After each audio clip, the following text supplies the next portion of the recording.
առաջին ամիսը, որ ես գալիս էի ու ես տարիներ շարունակ ոնց որ սպորտով եմ զբաղվել ու ես շատ վստահ էի իմ ուժերի վրա, սենց ասած, բայց պիլատեսը ոնց որ քեզ մի անգամ եւս ոնց որ քո տեղն է ցույց տալիս, որ ամեն ինչը արագության մեջ չի, ամեն ինչը, չգիտեմ,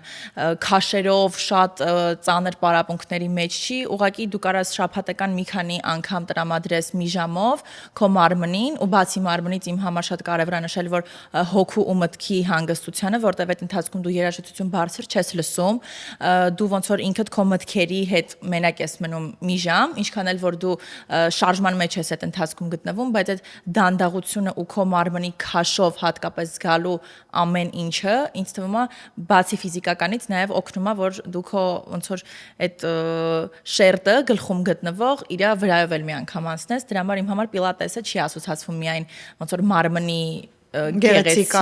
կառուցվածքի հետ, այլ ինչ որ չափով նաև հոգու, որովհետև այդ դանդաղությունը ու այդ լռությունը, այսինքն մենք մենակ քո ձայնն ենք լսում, այսինքն այդ կենտրոնացումը նաև, որտեվ հիմա շատ դժվար է կենտրոնանալ շատ բաների վրա, շատ ինֆորմացիայի ու արագությունից ելնելով կյանքի, հա, ռիթմի, բայց պիլատեսի ընթացքում իմ համար ոնց որ համ հոգու վրա եմ ես աշխատում, համ դե իհարկե մարմնի ու արդյունքը Սոն դու մի հատ շատ կարևոր փուլ ես անցել, պարզվում է, որովհետև վերցնենք, որ դու ոնց որ դեռ սկսնակ ես պիլատեսում, բայց դու կարողացել ես այդ փուլին հասնես, որը շատ կարևոր, որովհետև մարդկա կարող է մի տարի գա,